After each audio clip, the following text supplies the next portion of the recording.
The third wife's shadow, in the village of Umuoji, tradition ran thicker than blood. Every harvest season, maidens danced around the great fire under the gaze of the elders, hoping to catch the eye of a suitor. Edenwok was among them, not because she sought marriage, but because her mother insisted. Smile like the yam festival has come early, Mama whispered, forcing Ada forward. She smiled, but her heart stayed guarded.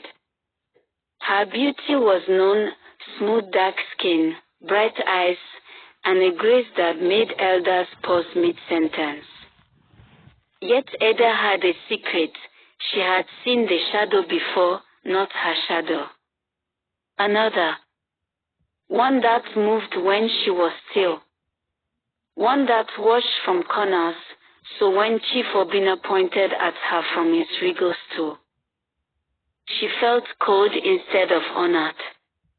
He was old enough to be her father. Wealthy, yes. Powerful, yes. But twice widowed, a blessing, the elders declared. A trap, Ada whispered to herself. Chief Obinna's compound was vast. Red clay walls surrounded the estate. The previous wife's photos hung in the main hut, their smiles wide, their eyes hollow.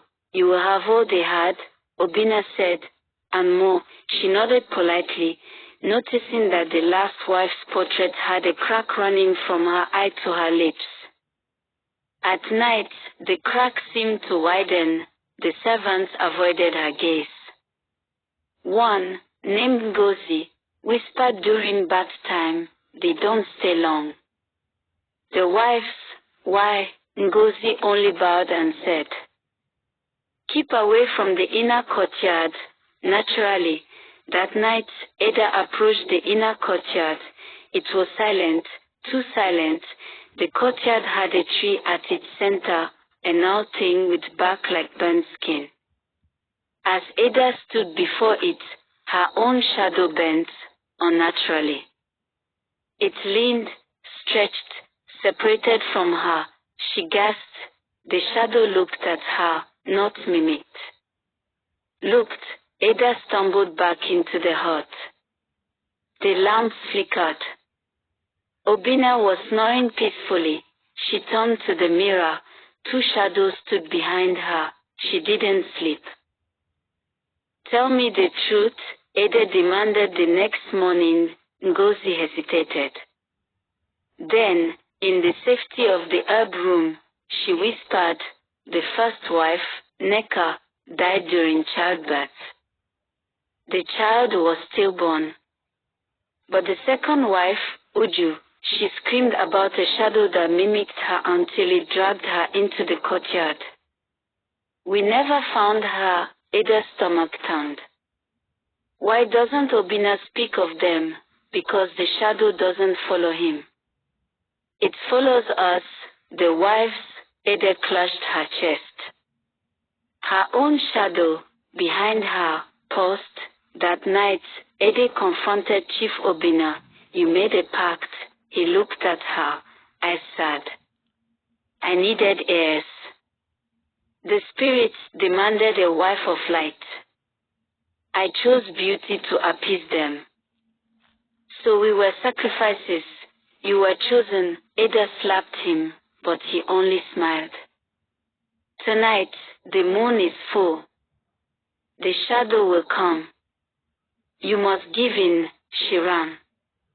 Not out of the compound, the gates were sealed. But to the courtyard, the tree right, her shadow grew. It tore from the ground, standing before her as a woman-shaped figure of smoke and malice. "I am what you bury," it said in her voice. "I am not afraid," Ada whispered, though her legs shook. "Then embrace me." The shadow lunged. Ada shouted a prayer her grandmother taught her. She flung red earth at it. The figure shrieked and melted into the tree. The tree cracked. Split open. Bones fell out, the bones of the wives. At dawn, the village gathered as the tree burned. Chief Obinna was gone, vanished with the smoke. Ada stood tall. The elders, shamed, offered her a place on the council. She refused. Instead, she reopened the herb house, telling stories of shadows, betrayal, and the strength to face the darkness. And every night, she checked the corners, because the third wife's shadow still moved sometimes.